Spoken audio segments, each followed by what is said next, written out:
자, 나번 공기조화부하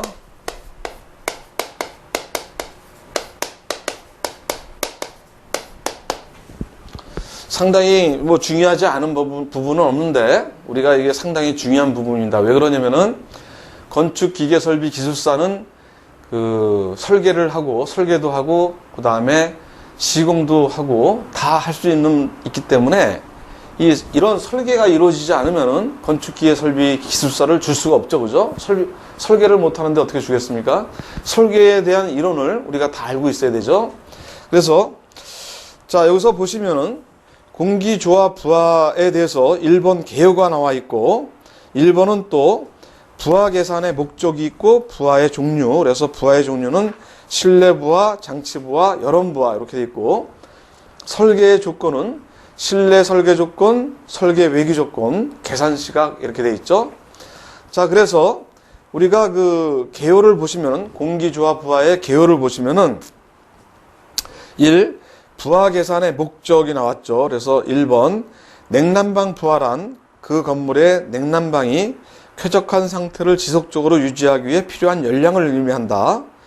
2번 공조기, 냉동기, 보일러 등 공기조화 설비에 필요한 장치의 용량을 결정하기 위한 수단으로 활용된다. 결국은 우리가 공기조화 부하에 있어서 부하 계산을 하는 목적은 2번에 나와 있듯이 공조기, 냉동기, 보일러 등의 공기조화 설비에 필요한 장치의 용량을 결정하기 위한 수단으로 활용을 하기 위해서 우리가 부하를 계산하죠. 자, 그럼 우리가 한번 보겠습니다. 자, 물은 어떻게 흘러가죠? 물은 높은 데서, 높은 장소에서 낮은 장소로 흘러갑니다. 그죠? 낮은 장소에서 높은 데로 흘러가지 못하죠. 결국은 이거는 압력이 높은 곳에서 압력이 낮은 곳으로 흘러간다는 얘기죠. 그죠? 우리가 지금 공기조화에 대해서 배우고 있는데 공기조화 설비를 배우고 요 다음 책자가 건축 급배수 설비예요. 그럼 공기조화는 공조는 공기를 이용한 우리가 냉난방을 하는 것이고 건축 급배수 설비는 물을 이용하죠. 그죠? 물을 이용해요. 그래서 공조에서 공기를 이용하기 때문에 우리가 공기에 대해서 배우려고 그러는데 지금 물을 잠깐 언급을 했어요. 그러니까 우리가 공주의 뒷부분에서도 우리가 난방이 수난방이 나오기 때문에 이 부분에서 우리가 공부를 하면은 수난방에서도 수배관에서도 우리가 이 부분을 어느 정도 활용을 할 수가 있어요. 그러니까 물은 높은 장소에서 낮은 장소로 흘러가죠. 그죠? 그럼 공기는 어떻게 돼요? 공기는 자, 공기는 어떻게 되냐면은 우리가 열을 생각을 할 때 어떻게 되냐면은 그 온도가 높은 장소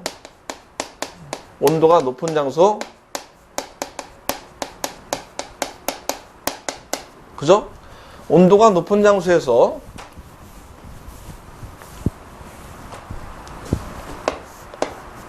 낮은 장소로 이동을 하죠. 그죠? 열은 온도가 높은 데서 낮은 데로 이렇게 열이 이동하게 돼 있어요. 그죠? 낮은 데서 높은 데로 흐르지 않죠. 그래서 요거를 이용해서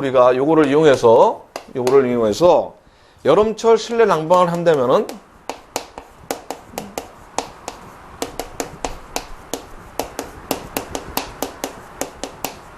여름철 실내 난방을 한번 생각을 해보죠. 그러면은 우리가 실내 온도가 있고, 그죠? 실내 온도가 있고 외기 온도가 있어요. 그죠? 외기 온도 이렇게 있겠죠.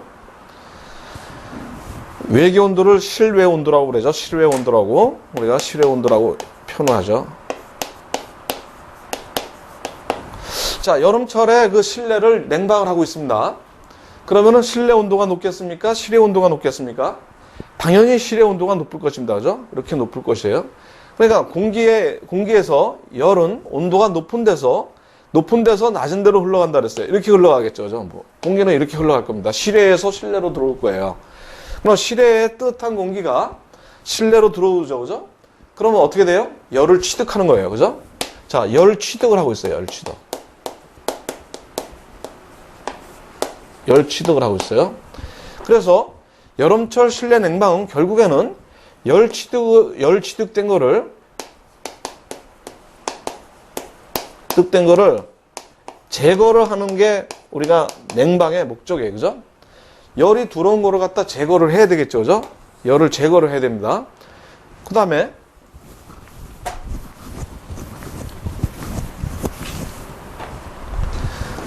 겨울철 한번 볼까요? 겨울철. 실내, 여름철 실내 난방이 아니라 냉방이죠. 그죠?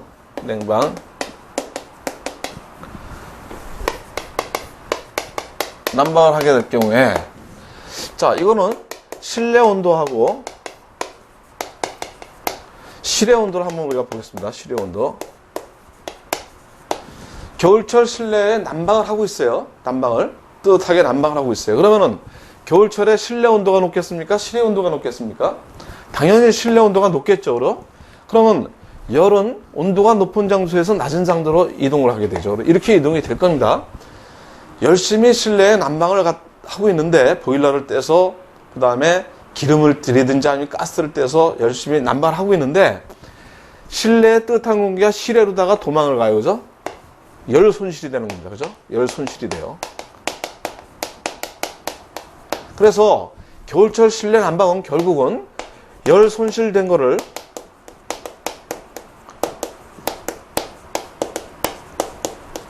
우리가 보충을 해주면 되는 것이죠. 그죠? 열 손실된 것을 우리가 보충을 해주면 되는 겁니다. 그죠? 이렇게 열 보충을 시키는 게 되는 것이죠. 그래서 우리가 여름철 냉방 부하를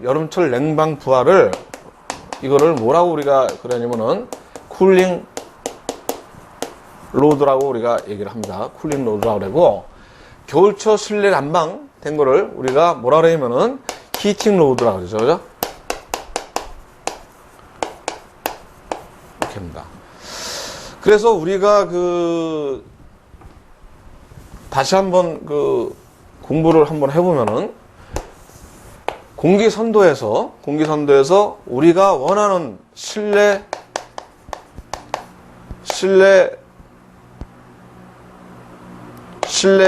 온도, 실내에 우리가 원하는 그런 실내의 어떤 요 점이 우리가 원하는 온도예요. 그러면은 만약에 26도씨 50%의 상대수도 50%의 우리가 실내의 쾌적 상태를 유지를 하고 싶다. 이렇게 우리가 정했어요. 정했어.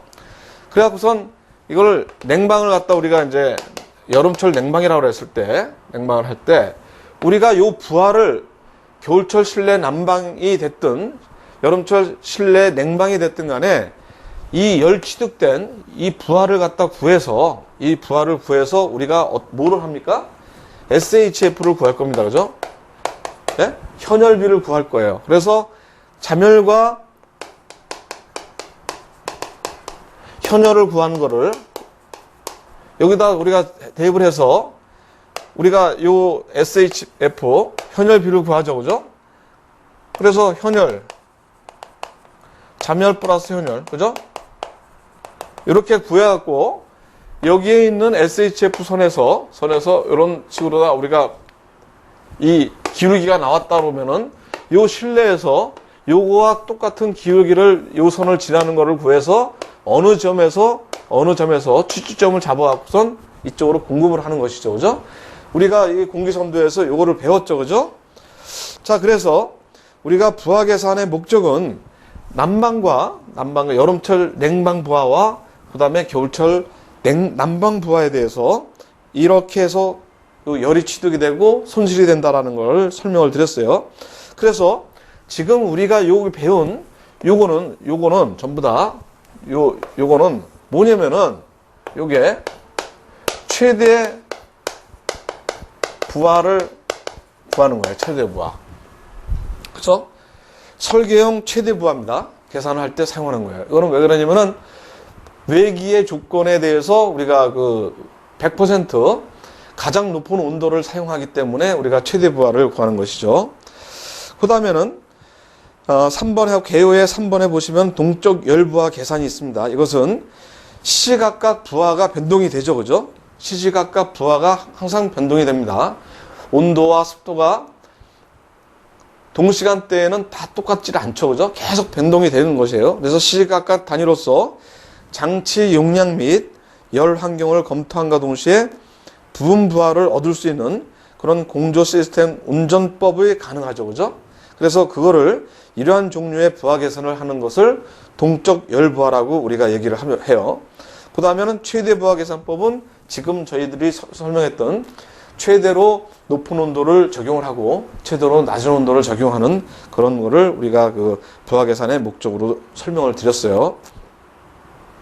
자, 그 다음에 부하 계산의 종류에 대해서 우리가 보겠습니다.